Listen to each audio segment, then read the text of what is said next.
Sure. So Brazil is the world's fourth largest exporter of small arms ammunition. It's among the top 20 largest arms producers of all types, including aircraft, vessels, vehicles, missiles. I think the key point to mention here is that Brazil's exports for both conventional weapons and small arms and light weapons has increased pretty dramatically over the last 10 years. The U.S. is Brazil's biggest client for small arms and ammunition. In the past 10 years, the U.S. imported about $1 billion worth of weapons from Brazil. Other countries like Europe, and in Europe, like the UK and Germany and Belgium, are also high on the list. A key point, which a lot of your viewers won't know, is that Brazil's exported a lot of weapons, including small arms, light weapons, and ammunition, to the Middle East in the past decade, particularly countries like Saudi Arabia, Qatar, and Oman. And that it goes without saying that Brazil also exports across Asia and Africa. The key point here is that Brazil is quite a significant player, having exported to over 100 countries around the world. Its total sales were roughly 150 million a year in the last 5 years. And I think another key point to mention is that Brazil has yet to sign the ATT, ratify the ATT. Brazil signed the ATT in 2013, but it's been languishing for ratification in Congress for the last 4 years, largely due to significant domestic opposition. Brazil's mired right now in its worst political, economic, and social crisis in a generation. So I think you could say the Brazilians are a bit distracted right now. They're not particularly observant of what's happening globally. I think they're dimly aware of a Trump presidency, to be honest. And traditionally, if you look at historically, Brazil's adopted quite an oppositional position to the United States. It sees itself as a kind of foil for the global South, as it were. And this was amplified in the last 10 to 15 years and reached a real critical peak in 2013 with the NSA scandal that broke and news that the then President Dilma was being wiretapped by a number of intelligence agencies, including in the United States. So in spite of that, in the last couple of years, given the political and economic crisis, Brazil's been quite restrained in its criticism of the U.S. It's preferred to keep quite a low profile on a range of issues, including issues of arms exports. What I think you're seeing is Brazil actually trying to rebuild its relationship with the United States, both economically and politically, quite quietly, maybe perhaps even below the radar. To the extent that Brazil has any position or perception of the United States exports under the current Trump administration, you could say that they're watching very closely. The Ministry of External Relations, our equivalent of Foreign Affairs here, and the Ministry of Defense are very aware that Trump is likely to outstrip Obama in terms of arms exports in his term. The document that was produced on foreign military sales and notifications in the first 100 days are a useful signal, and you better believe the Brazilian authorities are reading those signals very closely.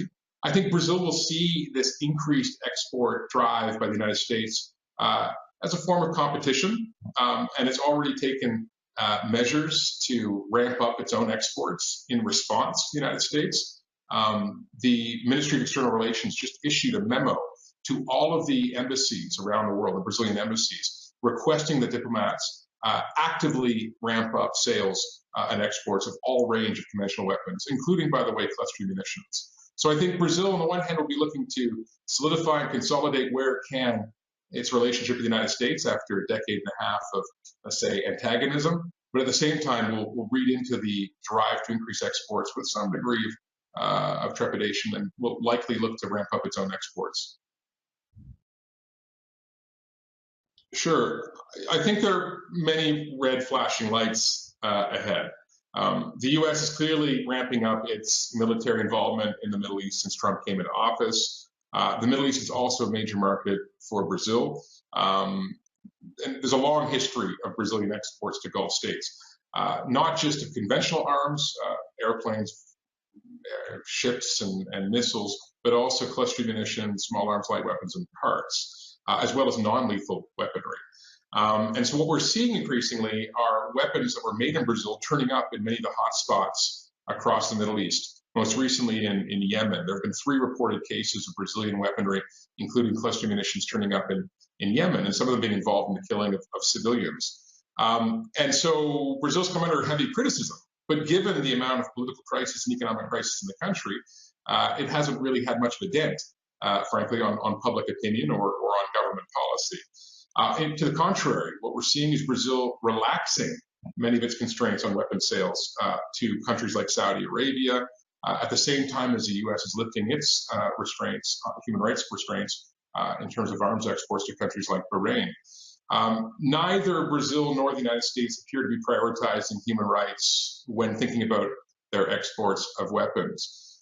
Nor is Brazil looking likely that it will ratify the Arms Trade Treaty, much less the 2008 Convention on Cluster Munitions. And this is having a diplomatic fallout for Brazil. It's resulting in, let's call it, a lessening of Brazilian legitimacy in the UN, as well as it's being excluded from a number of the major discussions on disarmament treaties. So I think we can be somewhat concerned about the future path ahead. Yeah, I think all of us around the world, including here in Brazil, are watching both words and deeds coming out of Washington. And it's extremely difficult to configure one's foreign policy in response to what is apparently a foreign policy based on unpredictability. Having said that, I think our advice from Brazil would be choose your words very carefully. That is, I mean to say, the executive must choose its words very carefully. What the U.S. says and does still matters, even in the age, in fact, even more so in the age of Trump than ever before. And this includes with respect to one's direction on arms exports and imports. What the U.S. does still matters and will fundamentally influence the behavior and postures taken by other states, including big countries like Brazil.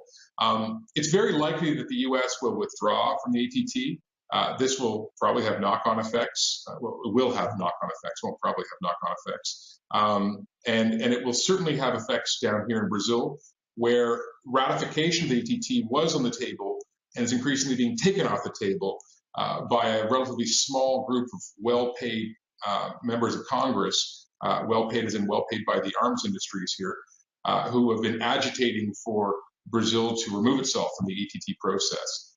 They call themselves colorfully the Bullets, Bibles, and Beef Caucus. And they are increasingly adopting much of the discourse, both internationally and domestically, that we're seeing in the United States when it comes to the pro-arms positions.